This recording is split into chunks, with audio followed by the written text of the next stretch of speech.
Racing resumes for the 44 Cup for the third event of the 2025 season in Marstrand, Sweden. Historically, this is the most consistently visited venue for the high-performance, owner-driven RC44 One Designs and their owners. Apart from 1 year of absence in 2016, they have returned to this remote picture postcard island on Sweden's west coast every year since 2011. Once again, racing takes place thanks to the help of the Marstrand Segelsällskap Yacht Club, while the event is supported by Artemis Technologies and the Marstrands Havs Hotel. While the RC44s were up to 11 for the last event in Porto, for this week's 44 Cup Marstrand, the fleet has now grown to 12. And the 12th team joining the 44 Cup for the first time in Marstrand is Jan Scholter's Warp 5. The Dutch team is using the 44 Cup's successful Black Boat trial horse provided to those looking to try out RC44 racing before committing to the circuit full-time. The boat handles much better than I thought. It was much less hard than I thought. But you need to start to feel the boat. It's actually super balanced, even at high speed.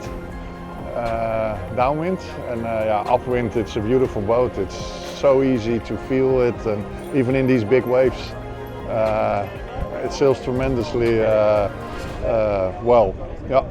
Super nice experience. After a gale forced the cancellation of practice racing on the day before, for day one of actual racing at the 44 Cup Marstrand, there was a west to northwesterly that built as the afternoon progressed, gusting up to 17 knots.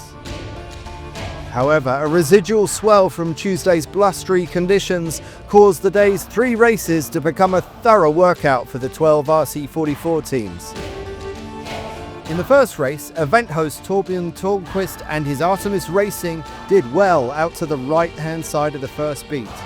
As left and right converged, John Basadoni's Peninsula Racing ducked Artemis Racing's transom and was first to the starboard ley line to neatly round the top mark first ahead of Chris Bake's Team Aqua, overlapped with the Pietro Lora piano-steered Aleph Racing.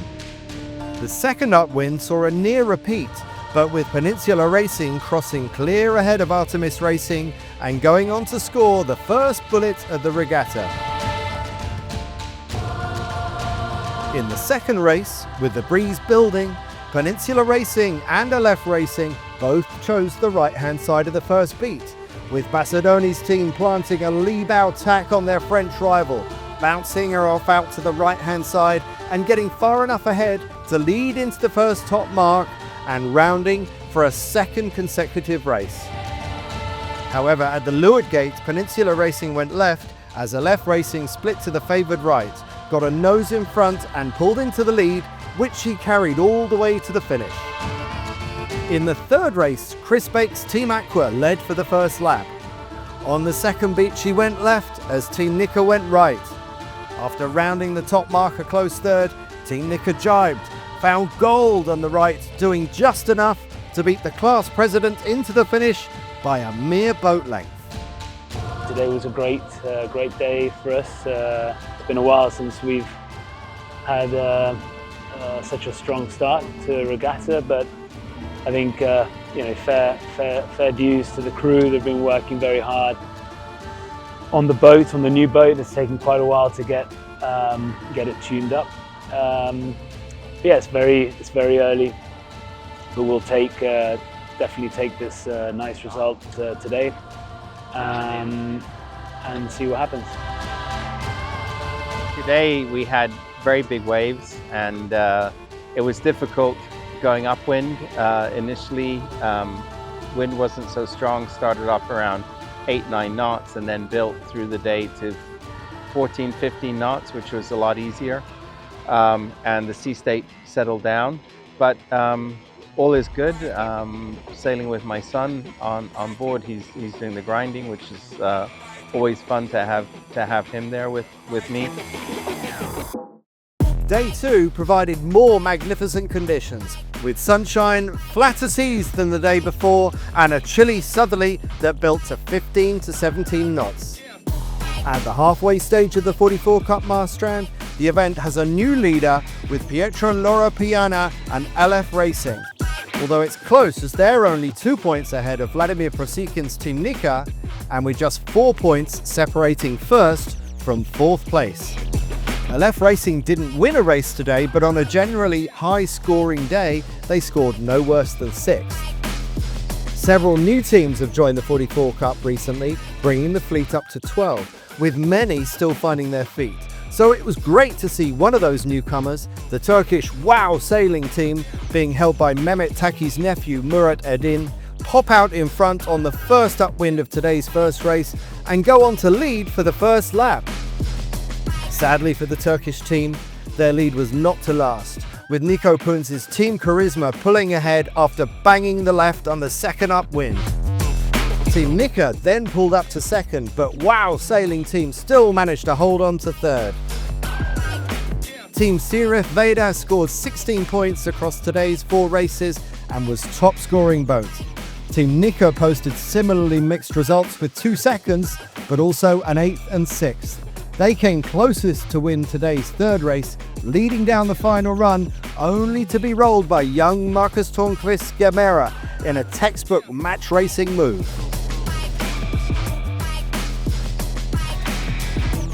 Day 2 here in Marstrand.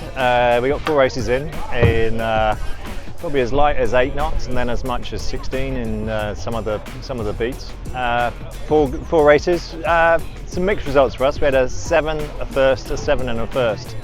But on an average we collected 16 on the day and boat in the day. So it's a good improvement for us. We feel like we got our mojo, the CRF mojo, back a little bit today. So the day was very interesting. We were able to pull out 4 races on this beautiful venues of Marstrand. As I was telling you before, I think there are 4 or 5 boats that are extremely consistent in this weather and in this sea state. Peninsula is doing an amazing job. Artemis is doing an amazing job. I think Nika is one of the most consistent, and Charisma, the boat standing right next to me, behind me, sorry, is doing a fantastic job. I think they had 4 amazing races as well. So I have no idea about the standings. I'm sorry to tell you like this, but I have no idea on the standings. We're here to fight, and I think tomorrow we will not have the chance. At least we're trying to figure out if we're gonna go sailing, but we're here to fight, and we will keep fighting until the end, and we're gonna try to make it better and better. The forecast of gales for day 3 of the 44 Cup Marstrand meant an early decision to cancel racing for the day. But at least there was the evening's entertainment for everyone to look forward to, the gala dinner. Hosted in Marstrand by Artemis Technologies, the 44 Cup traditionally holds its lavish event dinner in the island's Society House, a stunning location for everyone to get together and enjoy shared friendships. Although the wind strength came down a little for the final day of competition, conditions for the final 3 races were still boisterous. It was a challenging race course, not so much because of the strong southwesterly winds, more from the lumpy residual sea state left over from Friday's gales. After today's first race, there was a 3-way tie at the top of the leaderboard between Nico Punz's Charisma, Pietro Loro Piana's LF Racing, and Vladimir Prosikin's 44 Cup leader, Team Nika. Going into the final race, Team Nika had advanced to a slender 2-point advantage over LF Racing, with the top 4 of the 12 competitors still capable of winning. In the end, Team Nika nearly lost it in the last race. They rounded the top mark ahead, but then overstood the bottom gate. Then on the next beat, Nika had a big fight with LF, who managed to just squeeze past them. However, the team on Nika did an amazing job on the final run and managed to roll LF and then get around the front of their rivals. Coming off a win in Porticevo in May, Team Nika now holds the overall lead on 5 points to Team Charisma's 8. It was a windy week this time, so we have just 1 day light and 2 days too much. Actually, 1 day of practice race and 1 racing day was missed because we had too much wind and we had just enough today, and it was growing, it was going up in the end. So it was good call to start a bit earlier, and it was everything. It was wave from the side, it was a lot of wind, it was rain, it was sunny. No, it's such a variety, and the place provides you so many opportunities and so much joy, because to surf from these waves downwind is fantastic. It's fantastic feeling. We had a beautiful day out there in the water. Great gust of winds up until 23, 24 knots. We tried to fight up until the end. The last race we did a very poor start, but thank God Nika did not a nice start as well, and we tried to fight up until the end. We had to put a boat between us and them. We fought until the last meter. I can tell you that for sure. I tried to put everything I got. Unfortunately, Nika came out on top, but we're very happy with the result. I'm very happy for Alef's team. I'm pretty sure this is going to help for the season, and you is doing an awesome job. And I'm here to help, and I try to do as much as I could. From here, the 44 Cup moves on to a new venue, Scheveningen in the Netherlands, hosted by Team Charisma's Nico Punch. This will serve as the class's World Championship before the season concludes in Marina Jandia on Fuerteventura in the Canary Islands in November.